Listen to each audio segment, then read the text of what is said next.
There's a Canadian politician named Jagmeet Singh. I didn't know about him before, I have to confess, but I'm glad I found out about him now. He is actually running to be the leader of Canada's new Democratic Party. He's a fascinating guy. I'm going to show you a video of him in a second, but first of all, his name is Jagmeet Singh, and he does town halls, which he calls Jagmeet and Greets. Boom, already love the guy. That's hilarious. That's right after my own punny heart. Now, his town hall is going to get interrupted by a right-winger, yes, they exist in Canada, who's going to say outrageous things. It's a little hard to hear her, but I want you to know that she's attacking him for being Muslim. He is, of course, not Muslim. He's Sikh.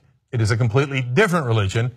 She sees a brown person in a turban and thinks, okay, I got this. I know what's going on. Now, this guy is running for the leader of Canada's new Democratic Party.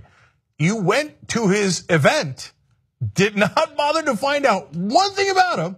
You got all worked up. I'm gonna go attack this Muslim and I'm gonna tell him what's what. You didn't do a Google search to find out if he's actually Muslim. But that's the thing. Racists are so profoundly stupid and ignorant that there's no helping them, and they can't help themselves. So she's gonna talk about the Muslim Brotherhood and Sharia law, etc. And I want you to hear that, and it's important and interesting. But then listen to his reaction, which is amazing. Let's watch. Is my voice carrying better this way, or is the mic better? Carries great. What do you like better? Hi, my name's Jennifer. I asked if there was a process. There isn't one, so I thought I'd start off. Hold on, give me 1 second. My name's Jennifer. I'm a women's advocate. And One second. Can you hear this way? We know you're in bed with Sharia. We know you're in bed with the Muslim Brotherhood. We know by your vote. Is this easier with the microphone, or is it better? Don't touch me. Microphone? Don't anybody touch me, or I will contact the police immediately. I would like to know, call the police. So just 1 second. Let's just, what do we believe in? We believe in love and courage, right? Love and courage. Love and courage. We believe in love. We believe in love and courage. Absolutely. Absolutely we do. We believe in love and courage. We believe in an inclusive Canada where no one's left behind. We believe in building a Canada that ensures that there's economic justice for everybody, right? And that's what we believe in. So my friend, yeah, that's it.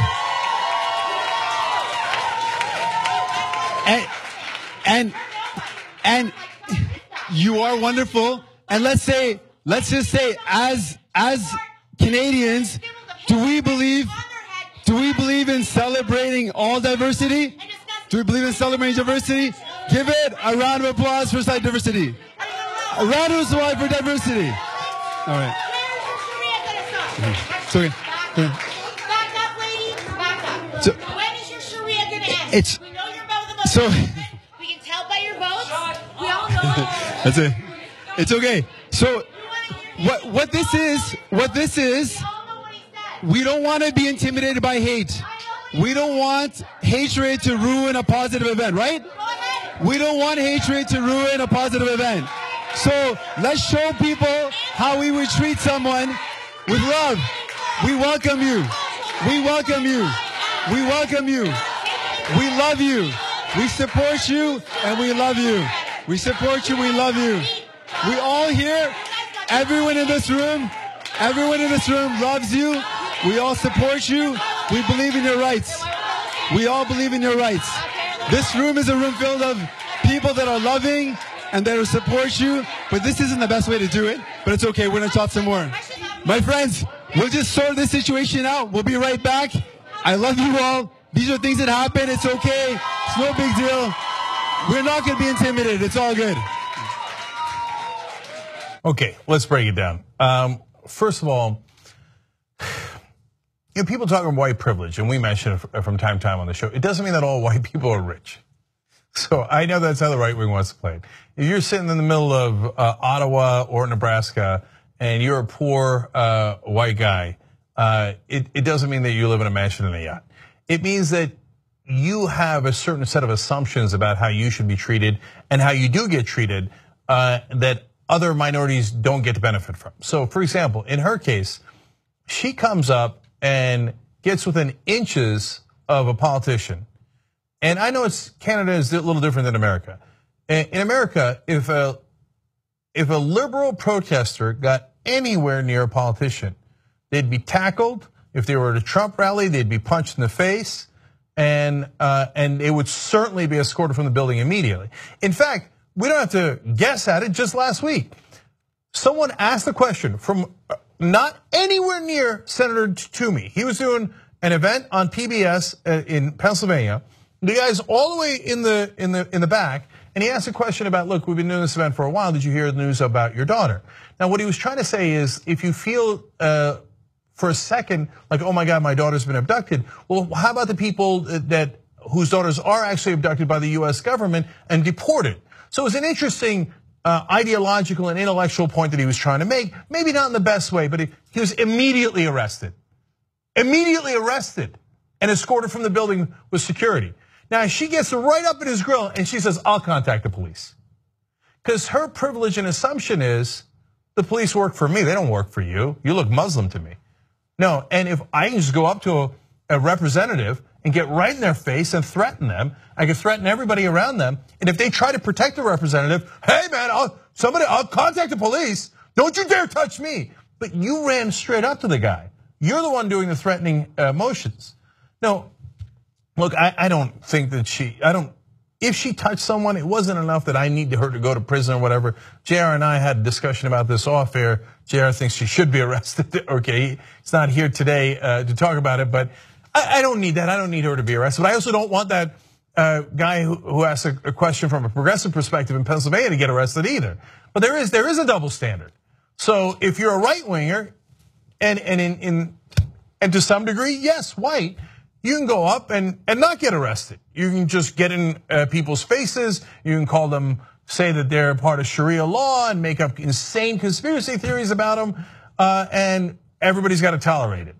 But if you, oh my God, again, picture anybody, a liberal doing this, we know it just happened last week. A black guy walks straight up to a politician. Again, Canada might be a little different. I know in America, a black guy bum rushes, a white politician gets in his grill, boom! Do you know how quickly he'd be taken down and arrested? It'd take about a second and a half. I mean, as quickly as the cops could run there, right?